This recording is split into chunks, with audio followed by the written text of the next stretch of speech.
मुझे उम्मीद है आप सभी लोग ठीक होंगे, स्वस्थ होंगे और आपका अध्ययन कार्य भी सुचारू तौर पर जारी होगा।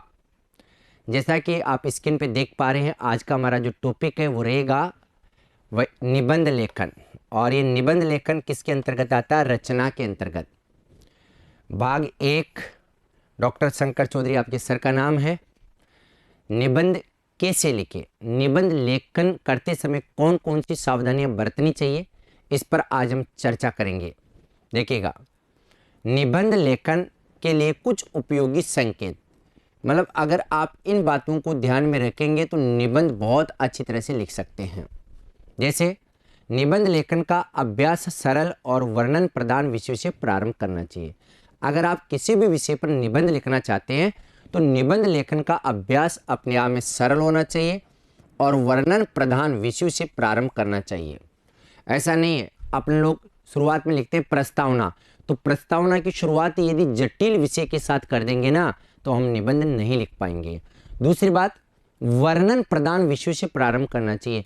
तथ्यपरक विषय नहीं होनी चाहिए, डाटा बेस पर आधारित निबंध नहीं लिखा जाना चाहिए।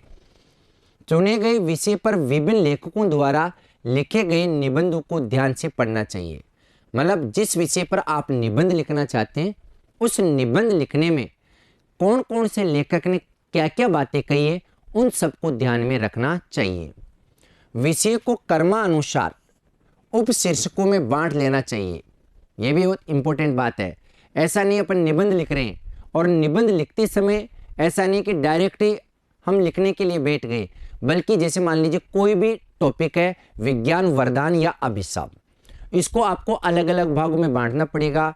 सबसे पहले प्रस्तावना, फिर इसके बाद में विज्ञान वरदान, विज्ञान अभिशाप, विज्ञान का महत्व और लास्ट में लिखना पड़ेगा उपसंहार। तो मेरा कहने का मतलब है कि पूरे के पूरे टॉपिक को अलग अलग भागों में बांटकर अध्ययन करना चाहिए। निबंध का आकार बड़ा होना आवश्यक नहीं होता। निबंध है उसका आकार जरूरी नहीं है कि बड़ा हो, बल्कि ध्यान देने की आवश्यकता है उत्तर सीमा का आपको विशेष ध्यान रखना चाहिए। अगर मान लीजिए 200 शब्दों में आपसे निबंध लिखवाया जा रहा है तो 200 शब्दों का अमूमन भावार्थ ये होता है, एक पंक्ति में लगभग 10 शब्द आते हैं, तो 200 शब्दों का मतलब है 20 पंक्तियों में आपका निबंध समाप्त हो जाना चाहिए। अक्सर ये देखा जाता है कि विद्यार्थी निबंध के 5-5 पेज भर देते हैं, जो गलत है। उत्तर सीमा का आपको ध्यान देना ही चाहिए। अगर आप उत्तर सीमा से ज़्यादा लिख रहे हैं तो आप यूँ समझ लीजिएगा कि आपके अंक काटे जाने की पूरी संभावना है। इसलिए आप लोग अपने साथियों से ये कहते हुए अक्सर सुने जाते हैं कि मैंने तो निबंध में 5 पेज भरे थे, मेरे तो इतने कम नंबर आए।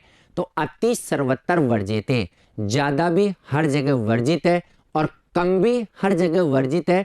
जितना आपसे मांगा गया, अगर 300 शब्दों में तो 30 पंक्तियाँ, 400 शब्दों में तो 40 पंक्तियों में आपको निबंध लिखना चाहिए। निबंध का आकार बड़ा होना आवश्यक नहीं होता। सामग्री को तर्कपूर्ण और सुगठित रूप में प्रस्तुत किया जाना चाहिए। जो सामग्री है उसको एकदम सीक्वेंस के हिसाब से तर्कपूर्ण रूप में और सुगठित रूप में प्रस्तुत करना चाहिए। ये एक इम्पोर्टेंट बात है जो मैं आपको बता चुका हूँ। कोई भी सामग्री हो, ऐसा नहीं है डायरेक्ट आप गाय पर निबंध लिख रहे हैं तो मतलब एक सामान्य निबंध है, उसको तर्क और वितर्क, आपके विचार विमर्शों के माध्यम से निबंध को लिखना चाहिए और सुगठित, बहुत ही अच्छे तरह से उसका गठन करके निबंध को लिखा जाना चाहिए। पत्र पत्रिकाएं और पुस्तकों से विविध विषयों पर दी गई सुंदर उक्तियां और उदाहरणों का संग्रह करना चाहिए। आप चाहे तो किसी भी निबंध को लिख रहे हैं तो निबंध की शुरुआत आप महत्वपूर्ण लेखक और कवियों की पंक्तियों से कर सकते हैं। जैसे नारी वर्तमान समाज का एक भव्य स्वरूप, कैसे, तो नारी के बारे में हम जयशंकर प्रसाद की पंक्ति से शुरू कर सकते हैं।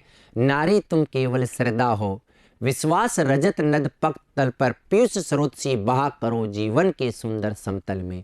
नारी तुम केवल श्रद्धा हो, यानी किसी भी महान लेखक और कवि की पंक्तियों से निबंध की शुरुआत कर सकते हैं। किसी महान लेखक और कवि के कोटेशन, जैसे मान लीजिए छोटा सा उन्होंने कोई बात कही है, उसके माध्यम से निबंध की शुरुआत आप कर सकते हैं। अगर आप ऐसा करेंगे तो कहने का मतलब है परीक्षक के ऊपर आप अपना प्रभावपूर्ण ढंग से अपना प्रभाव छोड़ पाएंगे। निबंध लिखते समय उचित स्थलों पर उन्हें उद्धृत करना अच्छा रहता है। उचित स्थलों पर उन्हें उद्धृत का मतलब, कहने का मतलब है उनको प्रसिद्ध करना, अंडरलाइन करना बहुत अच्छा रहता है।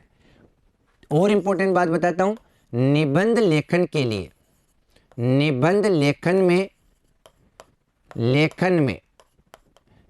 लेखन में आलंकारिक भाषा की कोई भी गुंजाइश नहीं है।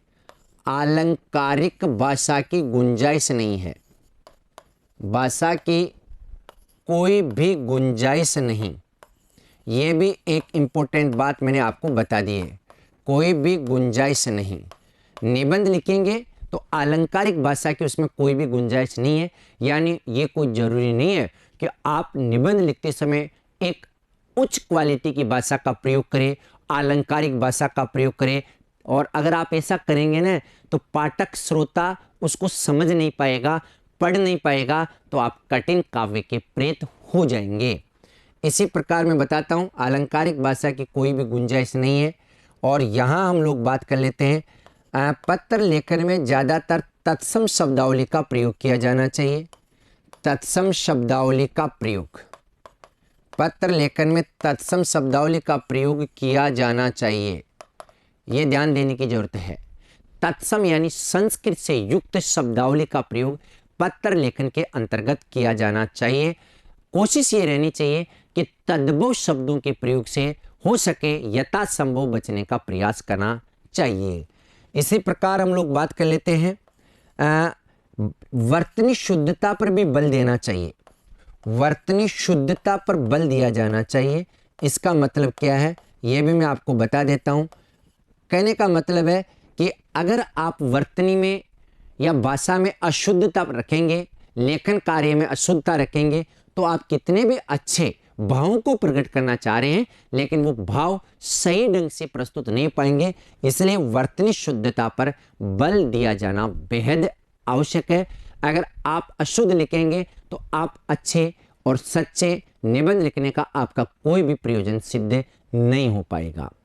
अब मैंने कोशिश ये किया है कि आज तक प्रतियोगी परीक्षाओं में नहीं बल्कि एकेडमिक परीक्षाओं में जितने भी निबंध पूछे गए हैं या फिर आपके पाठ्यक्रम को आधार बनाकर जो प्रश्न, जो निबंध आपसे पूछा जा सकता है, उन्हीं निबंधों को मैं आपके सामने प्रारूप के तौर पर लेकर आया हूँ ताकि आप निबंध किस प्रकार से लिख सकें। तो साथियों, जैसे निबंध है स्वच्छ भारत अभियान, और एक और बात बता देता हूँ, जो समसामयिक यानी करंट मुद्दे पर, ज्वलंत मुद्दों पर जो निबंध हो उसको बेहतर ढंग से हम लोग लिख सकते हैं। स्वच्छ भारत अभियान, स्वच्छ भारत अभियान, यदि इस विषय पर आपसे निबंध लिखने के लिए कहा जाए तो निबंध लिखते समय कौन कौन सी बातें आपको ध्यान में रखनी चाहिए। तो अमूमन निबंध में 5 बिंदु होते हैं और प्रथम बिंदु प्रस्तावना ही होता है और अंतिम बिंदु होता है उपसंहार। प्रस्तावना का मतलब होता है भूमिका, किसी भी निबंध की क्या भूमिका होती है वो प्रस्तावना में आएगा। और उपसंहार के अंतर्गत आता है निष्कर्ष, ये भी ध्यान देने की आवश्यकता है, इसमें निष्कर्ष आएगा। स्वच्छ भारत अभियान संकेत बिंदु में आएगा प्रस्तावना, जिसे भूमिका कह सकते हैं, उपसंहार जिसको हम कह सकते हैं निष्कर्ष।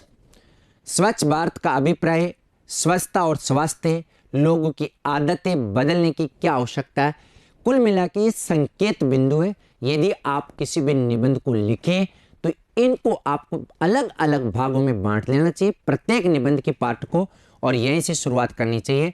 तो प्रस्तावना और लास्ट बिंदु होना चाहिए, सभी में उपसंहार का मतलब निष्कर्ष। स्वच्छ भारत का अभिप्राय, भारत एक प्राचीन देश है। प्रस्तावना में क्या लिखेंगे भाई, स्वच्छ भारत अभियान केंद्र सरकार की एक महत्वाकांक्षी परियोजना है, मतलब भूमिका बनानी है। उसके बाद स्वच्छ भारत का क्या अभिप्राय है, भारत एक प्राचीन देश है। इस दुनिया में जितने भी देश है सबसे प्राचीनतम देश अगर कोई है तो वह है हमारा भारत देश। और भारत देश की संस्कृति तो अपने आप में निराली है। यहाँ मन की पवित्रता पर बहुत बल दिया जाता है। मन की पवित्रता, तन यानी शरीर की पवित्रता नहीं बल्कि मन की पवित्रता पर बहुत बल दिया जाता है। मन की पवित्रता के साथ तन को स्वच्छ रखने के लिए स्नान को महत्वपूर्ण स्थान प्राप्त है। इसलिए प्रातःकाल के समय हम सब लोग किसी भी काम की शुरुआत करने से पहले स्नान करते हैं। इससे हमारा मन और तन दोनों ही क्या हो जाते हैं, स्वस्थ हो जाएंगे। विभिन्न पर्वों का मतलब होता है त्योहारों पर नदियों में स्नान करने की परंपरा रही है। अलग अलग पर्व यानी त्योहारों पर नदियों में स्नान करने की परंपरा रही है और लोग ये मानते हैं कि ऐसा करने से उनका न केवल तन बल्कि मन भी एकदम स्वच्छ हो जाता है। इसके साथ जहाँ हम रहते हैं उस स्थान की स्वच्छता भी आवश्यक है। जिस स्थान पर हम रहते हैं उस स्थान की सुरक्षा भी या स्वच्छता भी बेहद आवश्यक है, क्योंकि कहा जाता है साथियों कि स्वस्थ मस्तिष्क में स्वस्थ विचारों का स्थायी रूप से वास होता है। और ये वास्तविकता, अगर हम गंदे कपड़े पहनेंगे, गंदी जगह बैठेंगे तो हमारा मन अपने आप ही क्या हो जाएगा, गंदा हो जाएगा। स्वच्छता और स्वास्थ्य के लिए जहाँ उत्तम खान पान आवश्यक होता है वहीं परिवेश की स्वच्छता भी जरूरी होती है। हमारे घर, गलियाँ, सड़कें आदि साफ रहेगी तो रोगाणुओं को पनपने का अवसर नहीं मिलेगा और लोग भी बीमारियों से मुक्त रह सकेंगे। यानी यदि हमारे आसपास का परिवेश एकदम स्वच्छ है, साफ है तो बीमारियां नहीं फैलेगी। लोग गंदगी से अगर रूबरू नहीं होंगे, उसके सामने नहीं आएंगे तो जाहिर सी बात है उनके काम करने की जो क्षमता है वो भी बढ़ जाएगी। गांधी जी जयंती के अवसर पर भारत के प्रधानमंत्री माननीय श्री नरेंद्र मोदी ने स्वच्छता अभियान का आरंभ किया था। प्रधानमंत्री ने अनुभव किया कि देश को स्वच्छ करने, जी हाँ, देश को स्वच्छ करने की महती आवश्यकता है। उन्होंने स्वयं झाड़ू उठाकर दिल्ली में सड़क पर सफाई अभियान चालू किया। इस धारणा को तोड़ने के लिए कि सफाई केवल कुछ लोगों का ही पेशा है, ये सफाई कर्मचारियों का ही काम है, हमारा काम नहीं है। इसलिए देश के यशस्वी प्रधानमंत्री माननीय मोदी जी ने खुद इस बेड़ा को उठाया और खुद झाड़ू लेकर पहले शुरुआत की और लोगों को ये दिखा दिया कि ये सफाई कर्मचारियों का ही काम नहीं है बल्कि हम सब की ये एक नैतिक दायित्व है, जिम्मेदारी भी है। भारत में अनेक लोगों को खुले में शौच करने के लिए जाना पड़ता है। इससे गंदगी के साथ साथ बीमारियां भी फैलती है। इसलिए प्रधानमंत्री जी ने, आपको पता है, सब लोगों के घर में शौचालय हो। ग्रामीण परिवेश में चूंकि अभी भी मतलब जैसा हम देखते हैं वैसा है नहीं, तो एक विशेष प्रकार की योजना चालू करके उन लोगों को ये बताने का प्रयास किया, उनसे ये आग्रह किया कि यदि आप खुले में शौच जाएंगे तो गंदगी, बीमारियां फैलेगी, बढ़ेगी, तो आम जनता को तकलीफ होगी। प्रधानमंत्री जी ने अनुभव किया कि घरों में शौचालय बनाने की जरूरत है। घरों में शौचालय बनाने की जरूरत है।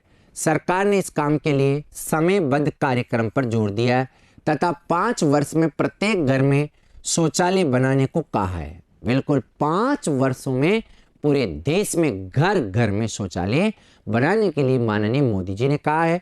इस दिशा में आशा से अधिक काम भी हुआ है और इस दिशा में सरकार के प्रयासों से लगभग ग्रामीण परिवेश में शौचालयों का निर्माण हो रहा है, प्रगति पर है। लोगों की आदतें बदलने की आवश्यकता, ये बात सही है। लोगों की हैबिट में कि वो तो खेत में जाएंगे, नहीं, उसको बदलने की आवश्यकता है। भारत को स्वच्छ बनाने में केवल शौचालय बनाने से काम नहीं चलने वाला, इसके लिए लोगों की आदतें बदलना भी जरूरी होगा। इंसान की आदतों को भी आपको बदलना होगा। शौचालय बनने के बाद भी कुछ लोग उसका प्रयोग नहीं करते, ये फैक्ट है। शौचालय बनने के बाद भी कुछ लोग उसका प्रयोग नहीं करते। उनको खुले में शौच के लिए जाना अच्छा लगता है। कुछ लोगों की आदत होती है कि वो खुले में क्या करें, शौच करें। बड़े लोग शौचालय का प्रयोग कर भी ले, किंतु बच्चों को वे नालियों तथा सड़कों के किनारे पर ही शौच कराते हैं। बच्चों के मल को महिलाएं जहाँ चाहे फेंक देती है। सड़क पर कभी कहीं भी थूकना, पेशाब करना तो सामान्य बात है, कूड़ा कहीं भी फेंक दिया जाता है। कुल मिला के लोगों की आदतों में ये नहीं है, उनकी आदत ये नहीं है कि स्वच्छता जरूरी है और वो जहाँ चाहे वहीं कचरा फैला देती है। इससे गंदगी फैलती है, बीमारियां भी फैलती है। भारत को स्वच्छ बनाने का अभियान एक अच्छी शुरुआत है। किसी भी देश को, जिसमें स्पेशली हम बात करें भारत को, ये एक बहुत ही बेहतरीन प्रयास है, किंतु इसके लिए जनता का सहयोग परम यानी जरूरी है। लोगों को प्रेरित करने के लिए पुरस्कार की नीति अपनाना पर्याप्त नहीं है। इसके लिए कठोर दंड व्यवस्था को लागू करना भी जरूरी है। ये कोई जरूरी नहीं, लोग अगर नहीं समझते तो उनको जुर्माना लगाना चाहिए, उन पर कुल मिला के दंड दिया जाना चाहिए, ताकि जैसे भी हो अगर आदत नहीं बदलती है तो लोग ये समझें कि अगर मैं गंदगी फैलाऊंगा या फैलाऊंगी तो मेरे ऊपर एक विशेष प्रकार का जुर्माना लग सकता है। ये था आपका स्वच्छ भारत अभियान। इस पर आप इस प्रकार निबंध लिख सकते हैं। मुझे उम्मीद है अगर आप बार बार देखेंगे, वीडियो को बार बार पढ़ेंगे, तो कैसे निबंध लिखे ये अच्छी तरह से समझ में आ जाएगा। आइए मैं दूसरे निबंध की ओर रुख करता हूँ। महानगरों में महिलाओं की सुरक्षा, ये नंबर 2 है। मतलब बड़े बड़े जो नगर है, महानगर जानते हैं, जहाँ की आबादी बहुत ज़्यादा हो, वहाँ महिलाओं की सुरक्षा के लिए किस प्रकार हम लोगों को उपाय करने चाहिए, इस पर जैसे मान लीजिए आपसे निबंध लिखवाया जाता है तो आप निबंध कैसे लिखेंगे। तो सबसे पहले संकेत बिंदु आप लिखेंगे। प्रस्तावना में आपको ये भी पता होना चाहिए भूमिका आती है। अब भूमिका क्या अपन लिखेंगे, भाई महानगर में चूँकि जनसंख्या ज़्यादा है, हर प्रकार के लोग रहते हैं, मजदूर भी रहते हैं, पढ़े लिखे भी रहते हैं, चोर डकैत बेईमान लोभी लालची चरित्रहीन इंसान रहते हैं। ऐसे इंसान कभी भी महिलाओं का अपमान कर सकते हैं, उनके साथ किसी प्रकार की अनहोनी कर सकते हैं। ये भूमिका हो गई। उपसंहार का मतलब होता है निष्कर्ष। निष्कर्ष का मतलब भी मैं आपको समझा देता हूँ। इसका भावार्थ ये है कि मान लीजिए अगर हम समय रहते हुए इस ज्वलंत मुद्दे को ध्यान में नहीं रखेंगे तो हमारे लिए बहुत तकलीफ हो जाएगी। प्रस्तावना, जीवन शैली, कामकाजी महिलाओं की समस्या, असुरक्षा के कारण व सुझाव, इन पर सब पर एक एक करके हम लोग चर्चा करेंगे। जीवन शैली, महानगरों की संस्कृति की विशेषता है भारी भीड़ भाड़ और आपस में अपरिचय। ये एक बहुत बड़ी पहचान है, विशेषता है। बहुत ज़्यादा भीड़ भाड़ होती है और कोई भी किसी को नहीं जानता, अपरिचय होता है। इसका प्रभाव इनमें निवास करने वाली महिलाओं पर भी पड़ता है। महानगरों में निवास करने वाली महिलाओं में छात्राएं भी हो सकती है, कामकाजी महिलाएं भी हो सकती है तथा गृहिणियां भी शामिल है। ये सब ग्रामीण प्रदेश में नहीं अपितु महानगरों में निवास करने वाली महिलाओं की अलग अलग श्रेणियां हैं। छात्राएं हो सकती है, कामकाजी महिलाएं हो सकती है और गृहिणियां भी इसमें शामिल हो सकती है। इन सबकी जीवन शैली ग्रामीण तथा छोटे शहरों में रहने वाली महिलाओं से अलग है। अरे भाई, ग्रामीण प्रदेश में तो लोग एक दूसरे को जानते हैं, जबकि शहरी प्रदेश में लोग एक दूसरे को नहीं जानते हैं। महानगरों में जो छात्राएं तथा कामकाजी महिलाएं घर से बाहर जाती है, उनके पास समय का अभाव रहता है, भाग दौड़ उनके जीवन का अंग है। ट्रेनों और बसों की भीड़ भाड़ में यात्रा करके दफ्तर या स्कूल पहुंचने की जल्दी सदा उनके सामने रहती है। हमेशा ही उन लोगों के सामने इस प्रकार की जल्दबाजी रहती है। कामकाजी महिलाओं की समस्या, ऐसे अलग अलग छोटे छोटे भागों में आप पूरे के पूरे निबंध को बांट लें। इससे क्या होता है, निबंध को लिखने में बहुत सुविधा होती है और हमारे विचार भी थोड़े से ज़्यादा तीव्र गति से काम करते हैं। वैसे तो सभी महिलाएं कोई ना कोई काम करती है, घर के प्राय सभी काम उनके ऊपर ही निर्भर होते हैं, किंतु घरेलू काम करने वाली महिलाएं कामकाजी महिला नहीं कही जाती। जो स्त्रियां घर से बाहर जाकर किसी कल कारखाने यानी कहीं भी मान लीजिए कोई फैक्ट्रीज वगैरह है, दफ्तर है, स्कूल है अथवा अन्य स्थान पर कोई काम करे, धन कमाती है, उनको कामकाजी महिला कहा जाता है। यानी जो काम काज करती है, दफ्तर में जाती है, फैक्ट्रीज में जाती है या फिर कहीं जाकर अपना जीवन यापन करती है, उन्हें कामकाजी महिलाएं कहा जाता है। महिलाओं की समस्याएं प्राय 2 प्रकार की होती हैं। घर के अंदर की समस्याएं तथा बाहर की समस्याएं 2 प्रकार की होती है। एक तो घर के अंदर की समस्या, एक घर के बाहर की समस्या। ऐसी महिलाओं को देर तक घर से बाहर रहना पड़ता है, वे घर का काम नहीं कर पाती है, बच्चों तथा घर के वृद्ध जनों की देखभाल भी नहीं कर पाती हैं। समझ में आ रहे हैं? ऐसी महिलाएं अपने माता पिता बच्चों की किसी की देखभाल नहीं कर पाती है, उनको नौकरों के ऊपर निर्भर रहना पड़ता है। उनको जितने भी घर के नौकर हैं उन्हीं पर निर्भर रहना पड़ता है।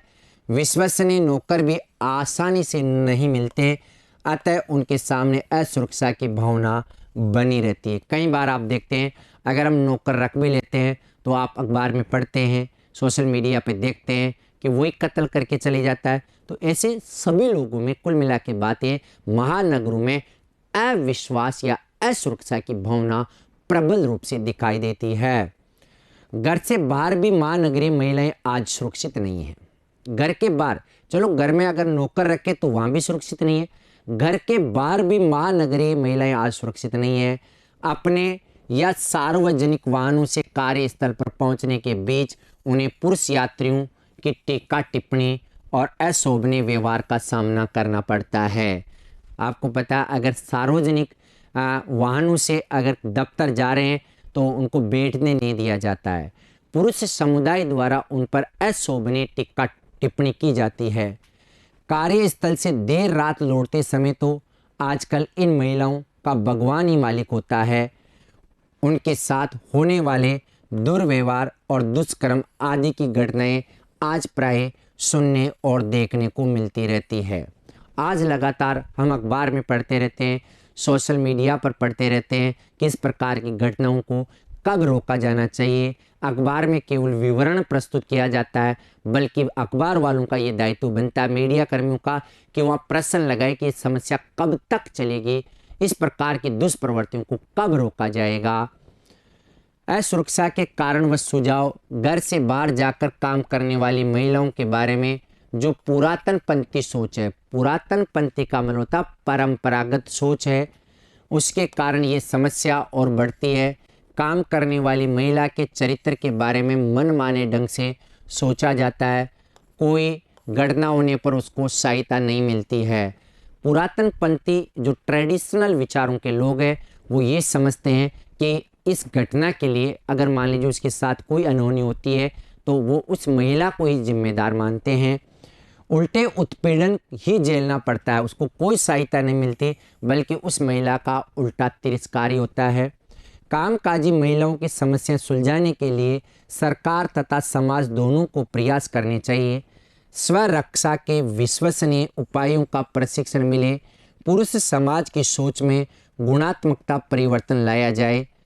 अब मोबाइल में अपना बटन आदि की व्यवस्था की गई है, इसके साथ ही महिला आयोग और प्रशासन को उसकी शिकायतों पर त्वरित कार्रवाई करनी चाहिए। अगर कोई भी महिला किसी भी रूप में यदि शिकायत करती है तो ये प्रशासन का दायित्व बनता है और महिला आयोग का भी दायित्व बनता है कि उस पर तुरंत एक्शन लें, और एक्शन लेंगे तो समाज में ये जो विडंबनाएं हैं, ये दुष्प्रवृत्तियां हैं, ये महानगरों में रहने वाली महिलाएं सुरक्षित नहीं हो सकती है, उस पर पूर्ण रूप से विराम लगाया जा सकता है।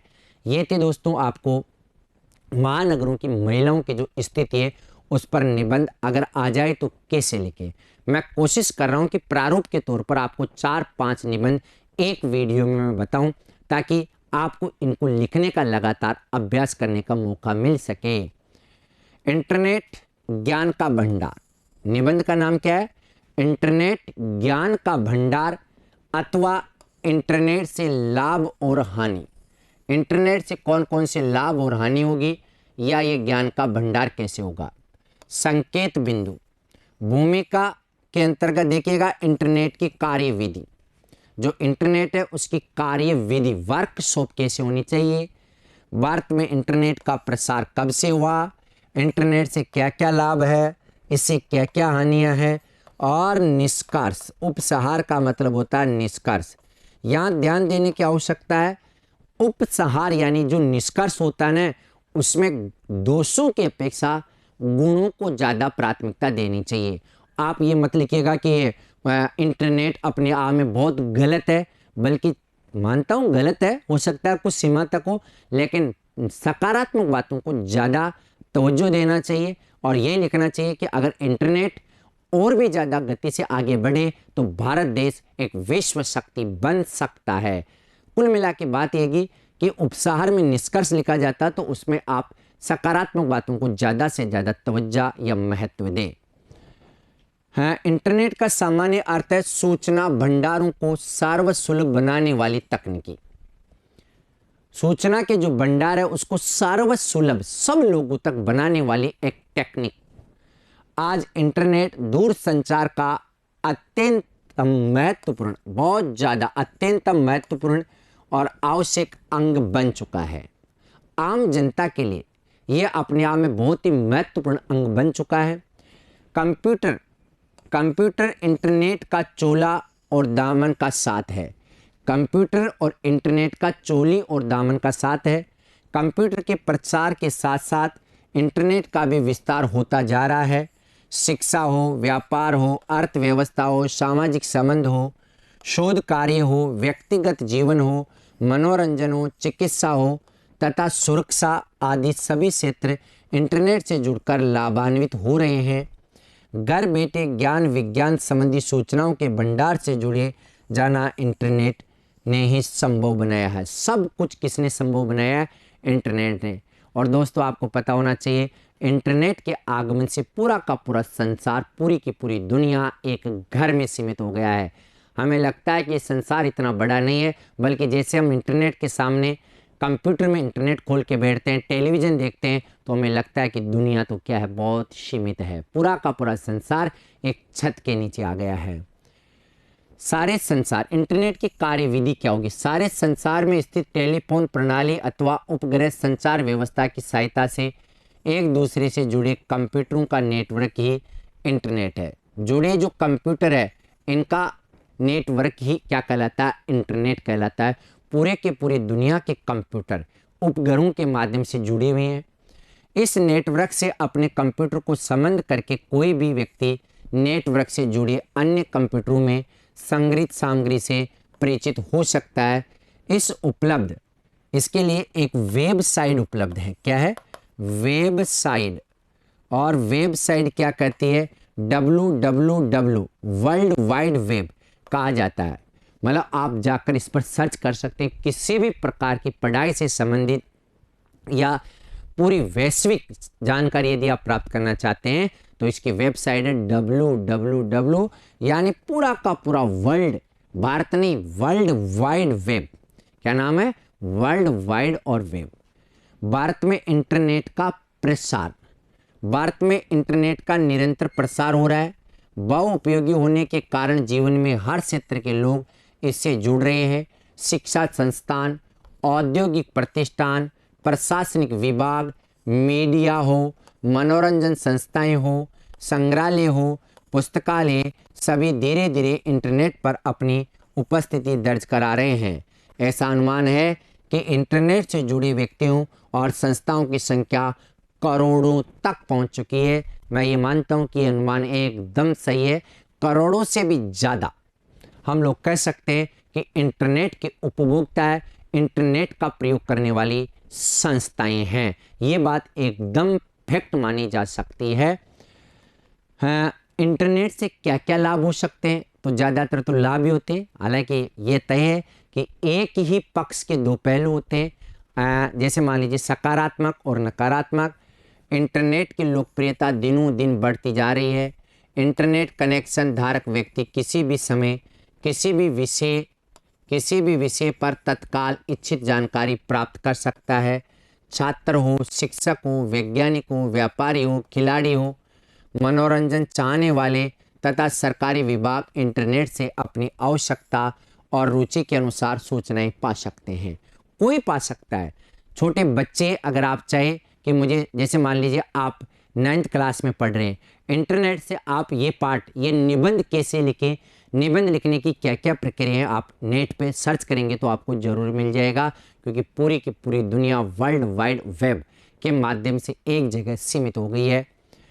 युवा वर्ग के लिए तो इंटरनेट ने ज्ञान और मनोरंजन के असंख्य द्वार खोल दिए हैं।